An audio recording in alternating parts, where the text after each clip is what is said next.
Good evening. मेरा नाम पुनीत है। उम्मीद करता हूँ आप लोग बढ़िया होंगे। तो फ्रेंड्स, ये जो आज की वीडियो है एक शॉर्ट वीडियो होगी और ये वीडियो मैं बेसिकली आज ये डिस्कस करूँगा कि जो हमारा सेटअप 1 और सेटअप 2 है, जो कि हम लोगों ने डिस्कस किया है, हम उस बेस पे अगर ट्रेड लेते तो आज कौन कौन से ट्रेड हम ले पाते। This is a kind of analysis video on that setups जो हम लोगों ने ऑलरेडी पढ़ रखा है पहले से। अभी देखो, जिसने नहीं पढ़ा है वो तो पहले सेटअप देख लेना, फिर ही तभी समझ पाओगे कि मैं क्या इधर समझाने की कोशिश कर रहा हूँ।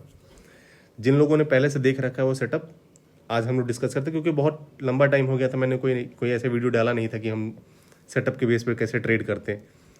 बाकी तो हम लोग टेलीग्राम पे लाइव भी करते हैं। आज थोड़ा समय मेरे पास कम था इसलिए मैं ट्रेडिंग उतना कर नहीं पाया। तो अभी देखो, मार्केट में पहली जो 15 मिनट की कैंडल बनी, एक डोजी बनी थी, फिर मार्केट में एक फॉल आया, मार्केट ने अपना इंट्राडे लो क्रिएट कर दिया। हम इसको मार्क कर लेते हैं, हमारे इंट्राडे लो बन गए। उसके बाद जहाँ से मार्केट फॉल हुई थी वो हमारे लिए intraday high kind of work करेगा। अब देखो, हाई भी दो तरीके के होंगे। एक हाई तो ये होगा कि मार्केट उठ रही थी, उठती हुई ग्रीन कैंडल्स में पहली रेड कैंडल, तो अपने लिए एक इंट्राडे हाई ये भी है। ठीक है, अपने कॉन्सेप्ट एकदम क्लियर रखो गाइज। अपने लिए इंट्राडे हाई ये भी है, इंट्राडे हाई ये भी है। ठीक है, दोनों है, ये वाला भी है, ये वाला भी है। और यहाँ पे जब हम ट्रेड लेते हैं तो थोड़ा रिस्की होता है। इधर वाला ट्रेड थोड़ा सेफ रहेगा, बट वही है कि इस कंडीशन में यहाँ पे आपको दिख रहा होगा कि मार्केट में थोड़ा काइंड ऑफ कंसोलिडेशन चला और फिर मार्केट ने एक अपसाइड के लिए मूव दिया। तो बेसिकली हम इसको इंट्राडे लो, जैसे फर्स्ट शुरू के एक आध घंटे में हम जब ट्रेड लेंगे तो इसी को इंट्राडे हाई मान के ट्रेड लेंगे। ठीक है, क्योंकि यहीं से मार्केट फॉल हुई थी और मार्केट ने यहीं तक, अगर आप देखो इस वाली कैंडल का यहाँ तक विक गया है, मतलब कि मार्केट में बार बार सेलिंग यहीं से आ रही थी और एक कैंडल ने इस सेलिंग वाली जो जोन था, ये जो इंट्राडे हाई जोन था, इसको कंप्लीटली ब्रेक किया। ठीक है, इसके ऊपर क्लोजिंग थी। अब देखो, मैंने बताया था कि मार्केट में अगर बहुत बड़ी कैंडल बनती है, ऐसी कैंडल जो सेटअप 1 क्रिएट कर रही हो, जैसे इस कैंडल ने सेटअप 1 बना दिया है, लेकिन ये कैंडल बहुत बड़ी है, तो हम क्या करेंगे, इसके रिट्रेसमेंट का वेट करेंगे। अब रिट्रेसमेंट पे भी दो तरीके हैं, या तो हम छोटे टाइम फ्रेम पे चले जाते हैं और फिर देखते हैं कि रिट्रेसमेंट अगर जैसे मार्केट ऊपर उठ रही थी, उसके बाद से एक रिट्रेसमेंट आया इधर कहीं। ठीक है, तो समवेयर यहाँ अपना एक ट्रेड बनाते, तो अपना पहला ट्रेड कुछ ऐसा बनता, अपना एसएल जोन के जस्ट नीचे रहेगा 30 पॉइंट का, और अपना 30, अगर आप देखो यहाँ 36 पॉइंट्स है, चलो थोड़ा कम कर लो, 30 पॉइंट कर लो। ठीक है, और टारगेट अपना फर्स्ट टारगेट 60 पॉइंट रहता है। अगर आप देखोगे तो मार्केट में बहुत इजीली 60 पॉइंट्स मिल गए थे। ठीक है, एक तरीका तो ये है। दूसरा तरीका था कि हम 50% एरिया मार्क करते, कैंडल का 50% एरिया। ठीक है, तो हम कैंडल की 50% एरिया को मार्क करते हैं। तो हमने फिर रिट्रेसमेंट लिया और फिर इस कैंडल की, जिस कैंडल ने मोमेंटम दिया है, मतलब जिस कैंडल ने अपना सेटअप बनाया है, उसका 50% एरिया हम मार्क करेंगे। तो अभी आप ध्यान से देखोगे तो मार्केट मार्केट करीब करीब वहाँ तक रिट्रेस तो की, लेकिन वो 0.5 एरिया को टच नहीं कर पाई। अगर अपना लिमिट ऑर्डर यहाँ लगा होता तो शायद एग्जीक्यूट नहीं हो पाता। तो इस बेस पे तो हम शायद इस ट्रेड को मिस कर जाते। ठीक है, ठीक है, दो तरीके हैं। मान लो कि मार्केट रिट्रेस कर जाती है तो अपने को फिर से एक अच्छा ट्रेड और काफ़ी बड़ा ट्रेड मिलता है, यहाँ से करीब 80-90 पॉइंट का ये मूव है। ठीक है, दो तरीके थे। तो इस तरीके से हम सेटअप 1 के बेस पर ट्रेड ले सकते थे। अभी देखो, आगे बढ़ते तो हमको फिर शायद पुट के प्रीमियम पे सेटअप 2 बन रहा था, आई थिंक, देखना पड़ेगा अपने को। ऑप्शन चेन लगाते हैं पहले और कोई एक पुट का प्रीमियम लेते हैं। फॉर एग्जांपल ये ले लेते हैं, चार्ट्स पे आते हैं।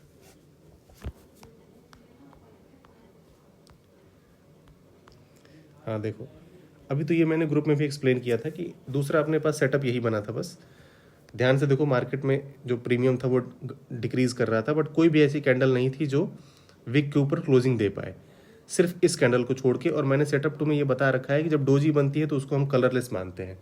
अगर वो रेड के साइड में है तो हम उसको रेड ही मान लेंगे। ठीक है, तो अगर आप ध्यान से देखोगे तो ये जो अपना सेटअप है वो यहाँ पे बन गया है। सेटअप 2 कहाँ से मार्क होता है यार, ये।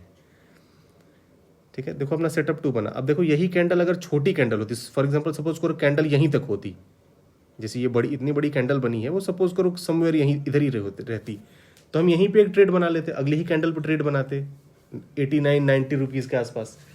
बट ये कैंडल इटसेल्फ, मतलब वो खुद में इतनी बड़ी है, करीब 80 से लेके 110-30 पॉइंट की तो ये कैंडल ही है।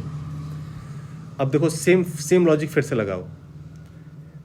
पहले इसको मार्क कर लो, इस कैंडल को। ठीक है, इसका 50% एरिया मार्क करो सबसे पहले। देखो 50% एरिया हम मार्क करते हैं इसका।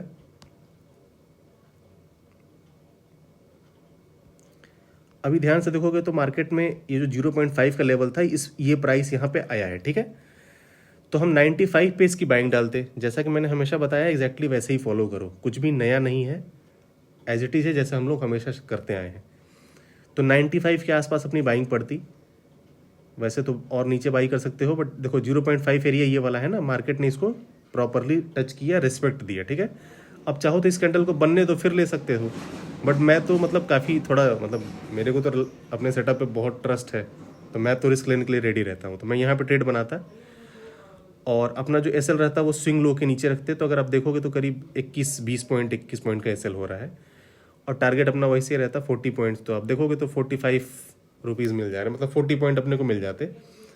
बट 1:1.5 पे अगर टारगेट करते तो 30 रुपये तो बुक कर लेते। कारण ये था कि मार्केट में ऑलरेडी वो मतलब 3 बजने वाले थे, तो हम कोशिश करते कि छोटे टारगेट लेके निकल जाते, क्योंकि फिर मार्केट के पास टाइम नहीं था ना, हो सकता वो फिर ठीक है। तो ये देखो 2 सेटअप्स बने थे निफ्टी में, और बाकी मैंने एक सुबह में ट्रेड ऑलरेडी डिस्कस किया था, ट्रेड मैंने आपको बताया भी था, ये मिड कैप वाला था आई थिंक।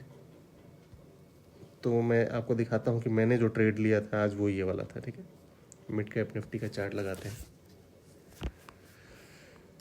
अभी देखो इधर अपना परफेक्ट बना था, जो इंट्राडे हाई था वो ये था, ठीक है। मार्केट पहले ऊपर उठी फिर नीचे आई, मतलब इंट्राडे हाई यहाँ पे तो कोई डाउट ही नहीं, इंट्राडे हाई इंट्राडे लो में उसको एग्जैक्टली हम लोग मार्क कर लेते हैं, क्योंकि मार्केट देखो यहाँ से उठी है और फिर डाउन आई है। मतलब कि अगर आप ये बनाओ, क्या बोलते हैं उसको, पाथ बनाओ, तो कुछ ऐसा है ना, ऐसे मार्केट उठी फिर नीचे आई, ठीक है, और नीचे आके फिर ऊपर उठ रही है। तो अपने लिए इंट्राडे हाई भी ये हो गया इंट्राडे हाई, ये हो गया इंट्राडे लो, ठीक है। तो अब इसको डिलीट कर देते हैं। तो देखो अपने लिए इंट्राडे हाई मैं मार्क करता हूँ, तो ये इंट्राडे हाई हो गया हमारा, ये वाला, ये पॉइंट, और इसको देखो तो हमारे लिए इंट्राडे लो ये हो गया। अब देखो जिसने इंट्राडे हाई को ब्रेक किया वो बहुत बड़ी कैंडल तो है नहीं, ठीक है, मतलब इतनी भी बड़ी कैंडल तो नहीं है। देखो जैसे एसएल लगा के देख लिया करो, तब समझ में आ जाएगा। जैसे इस कैंडल पे अगर आप ट्रेड बनाते हो तो एसएल कितना बड़ा हो रहा है ये देखो बस। तो आप देखोगे तो करीब 20 पॉइंट का एसएल है, जो कि बहुत ही मतलब ठीक है, कन्वीनियंट है। और 40 पॉइंट्स का अपना फर्स्ट टारगेट होता, तो आप देखोगे तो 40 पॉइंट तो बहुत इजीली मिल जाते।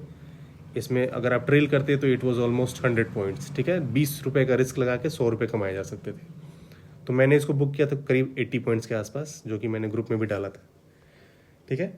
तो इस बेस पे हम ट्रेड ले सकते थे गाइस। आज बेसिकली 3 ट्रेड्स बनते हैं, निफ्टी में 2 और एक मिड कैप में।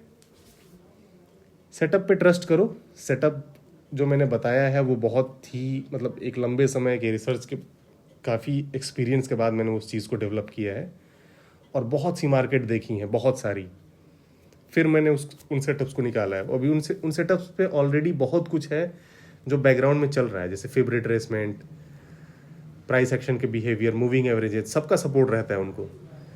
अब जैसे देखो जिस कैंडल ने इंट्राडे हाई ब्रेक किया उसका क्लोजिंग देखो, जो मूविंग एवरेज था वो कम्प्लीटली हॉरिजॉन्टल था, मतलब कि एकदम फ्लैट हो चुका था, और अचानक से मूविंग एवरेज का जो स्लोप है वो एक इंक्रीजिंग स्लोप है, ठीक है। मार्केट उठनी स्टार्ट हुई, मूविंग एवरेज भी उठना स्टार्ट हुआ, उसके ऊपर ये क्लोजिंग दे रहा है, मतलब कॉन्फ्लुएंस ट्रेडिंग, मतलब कई सारी चीज़ें एक जगह मिल रही हैं, पहली चीज़।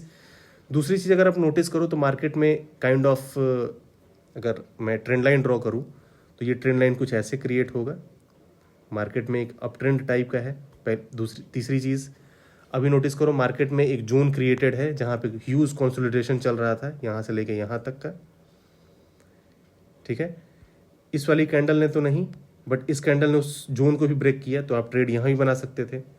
तरीके बहुत सारे, मतलब बहुत से वे हैं ट्रेड करने के, बट जो मैंने सेटअप बना रखा है वो समझो मतलब अपने आप में परफेक्ट है गाइस। अगर उस पर आप प्रैक्टिस कर लो अच्छे से 1 साल 1.5 साल, तो इट्स अनबीटेबल, कंप्लीटली सीख जाओगे इस मार्केट को। ठीक है गाइस, आज के लिए इतना ही।